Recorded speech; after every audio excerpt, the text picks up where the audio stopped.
Hey guys, the Asian boy here. So, I want to make some Tonfas, and I'm gonna use some of this scrap wood. It's not really scrap wood; it's wood from Home Depot. But I have some leftovers because this is what I used. I used this type of wood for the arms of my wooden dummy. And if you guys haven't seen that video, you should definitely go check it out. I'll have the link in the description. And if it's not out yet, then you just wait until it's out, right? Because this is my wooden dummy right here, right? Oh, this is an attractive thing, huh? So this is the arm. I use that same wood, but if you look closely, it's actually 3 pieces of the wood glued together, and I'm gonna use that same tactic for my tonfas, right? Because I feel like this would be a good size tonfa, right? If it was just longer.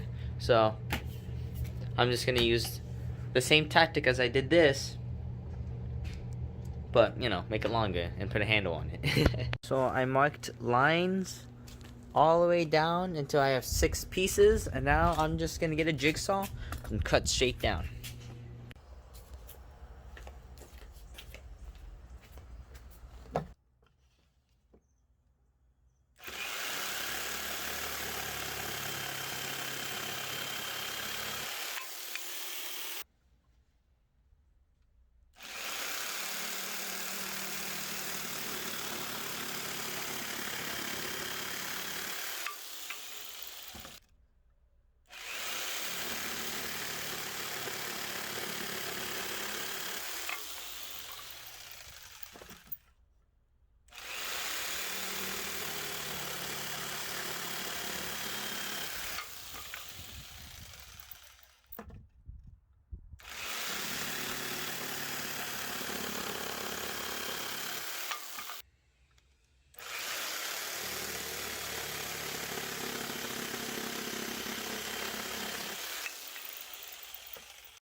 Alright, so here's the 3 pieces of wood I glued together.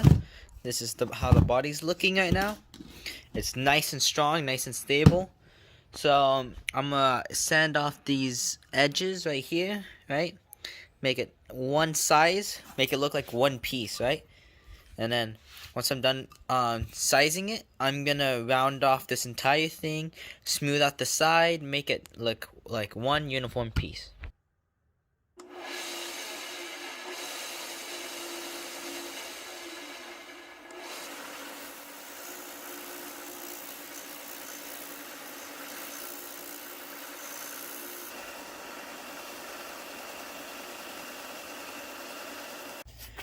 So I made the markings, and as you can see, this is the size of my hand, right? And all the circles where the hole is gonna be, the dowel. So what I'm gonna do next is I'm gonna drill a hole straight through these two.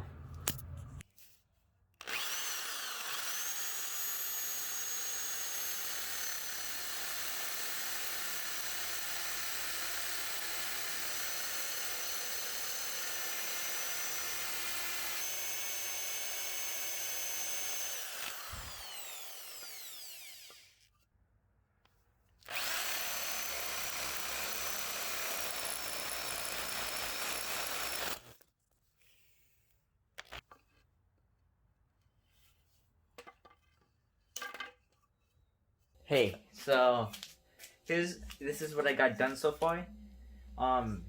Here's the handle. It's I don't have it on me, but this is unscrew it. It's not fully. I didn't secure it in. I didn't glue it or nail it in yet. This is 6 inches, right? Kind of just sits in here, right? And then this is what I got. It's almost there. Whoa. Right? It's kind of hard to spin it because, well, my hand slides off. That's why if you look up pictures of Tonfas, they usually have a knob. So I got this thing. Well, yes, I could just slim down the handle and keep this part fat. I'm too lazy for that, so I'm gonna cut like an inch of this off, and I'm just gonna glue it and nail it like this. And I'll have a knob to keep it from flying out of my hand, right? But so far, this is pretty nice. Whoa, look at that. Wow.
So after a million years of sanding, this is what I got. It's super smooth to the touch, and I love it so much. And you always want to spin it around, you know, use it, get a feel of what you're using, and you might be like, this knob is a bit too rough. I should sand it down more, you know? Or you should sometimes even flip it and hold it from down here. Feel like, is that too thick for me? Is it smooth? Do I feel like I can handle things, you know? Always get a feel of what your weapon is. Spin it around, get a use of it. Once you get used to it, you'll start noticing little tiny minor things, I guess you can say, that's bothering you, and things that you could improve on to make it better. Because you don't want to make it the finished product and then use it and then say, oh shoot, something's wrong with it, I need to go back and fix it. But then you might be like, oh, it's too late, I already finished it, I don't want to go back. So always do everything you can now while you still can. So just to give you an idea of what it looks like when I'm sanding, I get something like this. Let's say this is a 130 grit. I'll do the rough hand sanding, and then I get something really high grit, like 400, right? 400 grit, and I just say go around the handles, spin it around, sand that up, make it smooth, sand this side out, grab the shaft, give it a little stroke, you know, make it nice and smooth, you know, and grab the knob, spin the knob around a little bit, and what I feel like is important is up here, this piece right here. I feel like that's very important to sand. The reason why you want to sand that a lot is because, well, when you're spinning, your hand is grinding against this, so you want this to be as smooth as possible. If it's not very smooth, after spinning it a while, it's gonna start cutting up your hand and bruising it and stuff, and that's not fun. You don't want that to happen. So always so sand it as much as you can, make it nice and smooth around the knob, right? And when you're done doing hand sanding it and making it look all nice and clean, you can start staining it.